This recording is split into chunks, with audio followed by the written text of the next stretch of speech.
আচ্ছা, তোমাদেরও কি আমার মতো বৃষ্টির মধ্যে এইটা ওইটা অনেক কিছু খেতে ইচ্ছে করে? বিশেষ করে খিচুড়িটা আমার তো অনেক খেতে ইচ্ছে করে। তো আজকে বৃষ্টির দিনে কি কি রান্নার আয়োজন করলাম চলো তোমাদের সাথে শেয়ার করি।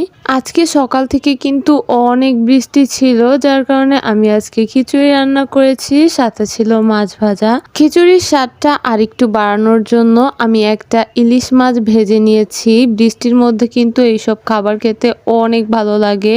এই ভিডিওটা কিন্তু আজকের না, এই ভিডিওটা আরো ৩-৪ দিন আগের। ৭ দিন ধরে যে বৃষ্টি হলো এর মধ্যে একদিনের ভিডিও, এতদিন এডিট করার টাইম পাইনি বলে আপলোড করতে পারিনি। ৩-৪ দিন পর আমি আজকে এটার ভয়েস দিচ্ছি। কেন জানো এখন ভিডিও এডিট করতে অনেক আলসামি লাগে। যাই হোক, আমি কিন্তু খিচুড়িটা খেয়ে নিচ্ছিলাম অ্যান্ড খিচুড়িটা অনেক মজা হয়েছে।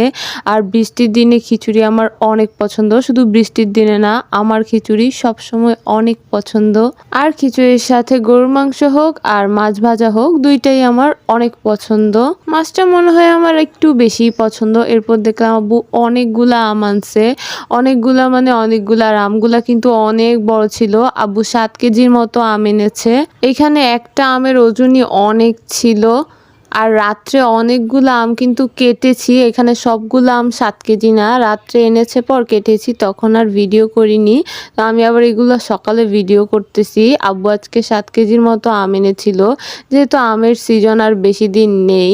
আর এইখানে এক একটা আমের ওজনই অনেক ছিল, মানে আমগুলা কাটতে কিন্তু ভালোই কষ্ট হচ্ছিল, অনেক ওজন ছিল আমগুলার। এরপর বললাম যেহেতু বৃষ্টি, তাই আম্মু বললো একটু পিঠা বানাবে। পিঠা বলতে ঝালপোয়া বানাবে। তো এর জন্য আম্মু চাল আর ডাল ভিজায় রাখছে, সন্ধ্যার সময় বানাবে। এখন দুপুরের দিক দিয়ে আম্মু এগুলা ভিজিয়ে রাখছে। আর এখানে অনেকগুলা আদা রসুন কেটে নিছে, এগুলা সব ব্লেন্ডার করবে। তো এখন আমি আবার কিছু আম কেটে নিব। আজকে দুপুরবেলা আমি আম খাবো বলে চিন্তা করেছি।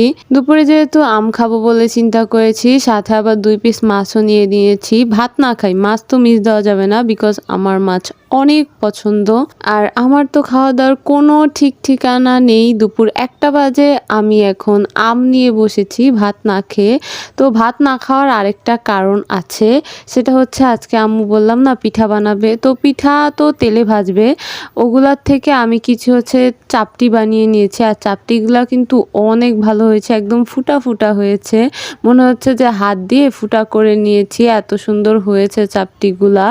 তেলের পিঠাও খাবো 1টা কি 2টা, যেহেতু আমি ডায়েট করি, বেশি একটা খাবো না।